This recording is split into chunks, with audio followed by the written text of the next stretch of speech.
Welcome to the SNF Postgame. Here now, Mike Tirico. Well, they played a tie game 2 weeks ago at MetLife Stadium in East Rutherford. They played a tight game here that was nearly tied. Giants win 20-12 and jump a game ahead of the Commanders as we head to the final 3 games of the regular season. Our players of the game: Daniel Jones, 195 total yards, big rushing. Saquon Barkley stepped up in a big moment. And Kayvon Thibodeau was outstanding with 12 tackles on the night. Here's Melissa with a couple of the stars of the game. Well, Mike, as Saquon told us this week, one of the biggest games for the Giants in a long time. Also one of the biggest games you've played in. You looked like you were having so much fun, all those spin moves on that drive to seal the win. What was this one like for you? I mean, it was great. We knew it was going to be a tough matchup. Divisional opponent. They're going to come in. We're going to play hard. It's going to go down to the wire, and our guys step up. Our guys step up and made plays, and we knew it was going to be up to us, and we got the job done. And Daniel, not only a huge win for the team, but also you personally. What do you think you proved tonight? I don't know. I don't know if I proved anything, but Saquon disagreed. He says you're a dog. No, it was a team game. Defense stepped up and got a huge stop right there. Saquon in the fourth quarter, a bunch of big runs for us. So team played well, and we found a way to finish it. You played the Commanders week 13, ended in a tie. What was the difference in this one? What did you guys learn in that one? I think we just made a couple more plays. I don't think it wasn't a magic formula or anything special that we did. I think we just made a few more plays and found a way to win. So I think that's what happened. And Saquon, you were a huge cheerleader, huge smile over on the sideline the whole night. You told your guys coming in, you got to be the guy. What's the momentum, the mentality of this team right now? We just continue to believe in each other. Any game, we feel like we can come out with a win. And we know we're going to have that competitive spirit, competitive mindset, and just continue to lean on each other. And it was a great win, and hopefully that can catapult us into the rest of the season. You guys are so low-key. You need to celebrate. We chilling. They're chilling. All right, Mike. Congratulations, guys. Well, that's who they are. All right, let's go back to this last play. Chris, I'll bring Terry McCauley in with us, the conversation. Intended receiver Curtis Samuel, Darnay Holmes in coverage. Yeah, Terry, tell us what you see. It's clearly a foul, Chris. He grabs his arm, he plays through the back. It's clearly before the ball gets there. This is defensive pass interference, and it really should be called, whether it's the end of the game, beginning of the game, doesn't matter. It's always a foul and should have been called. It is. We see, as you well know, on Hail Marys and other plays at the end of the game, right, that doesn't get called a lot. So, I'm just saying, I'm just telling you what you see over the years. But I agree with you. It's a tough call. It's tough on any official. Yes. I get it. But that was pass interference. Because there's so much going on. It is. Go ahead, Terry. Last word on it. It absolutely is. But and I'll just say again, if it's a foul in the first minute of the game, it's a foul in the last minute of the game. When it's that obvious, it has to be called. And Terry, just so we clean it up, the penalty when McLaurin was off the ball, would you have called that one? No, that's just too technical. We watched the wide receivers.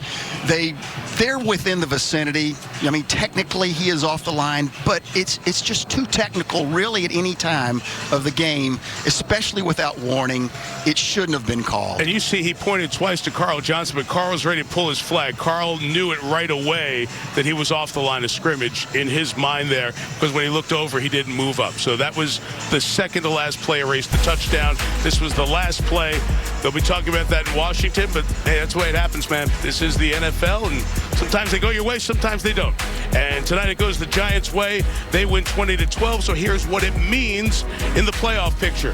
We welcome Dallas to the postseason. 4 of the 7 spots in the NFC are spoken for. 1 will go to the winner of the NFC South. We've got the Bucs, Carolina, New Orleans, Atlanta, all separated by a game.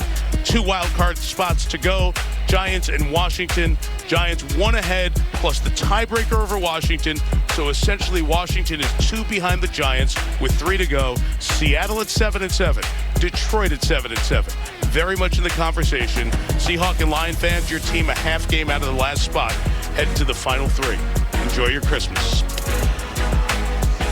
That is the story for this night. Now, the holidays are just around the corner, and Hallmark is streaming on Peacock.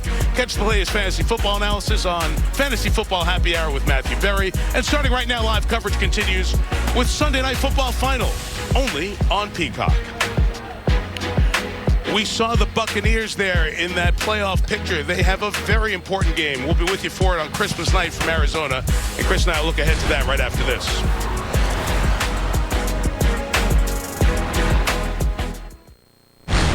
Welcome back to the SNF postgame.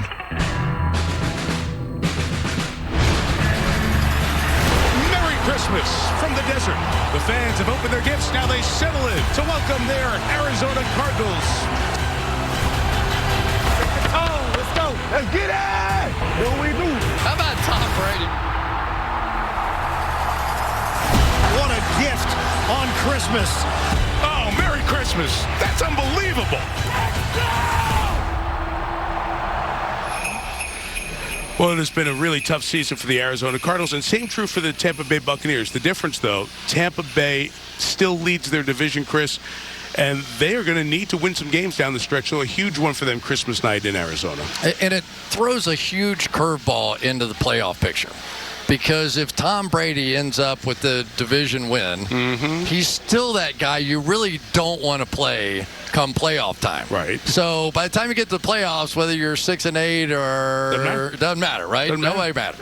So Tom Brady is still Tom Brady, but I can't wait to start studying their team and figure out what the heck's going on with them. Exactly. Yeah. They had a lead against Cincinnati, and Cincinnati came roaring past them. The Bengals are hot. And by the way, Tampa gets to the playoff. Whoever wins that division, they host somebody. Very possibly Dallas in a 4-5 game. So Tampa Bay has a couple more chances to get it together. We'll see if they can on Christmas night. We look forward to spending Christmas with you, and we look forward to saying Happy Hanukkah, the first night of Hanukkah tonight. And it was acknowledged here at FedEx Field. For those celebrating, we wish you a very happy Hanukkah underway tonight. Next, except on the West Coast, it is your local news. Thanks to Rob Hyland, Hall of Famer, Drew Esikoff, and our entire Sunday night team with Melissa Stark, Chris Collinsworth, and Terry McCauley. I'm Mike Tirico. Good night from Landover. We'll see you on Christmas night, so have a Merry Christmas.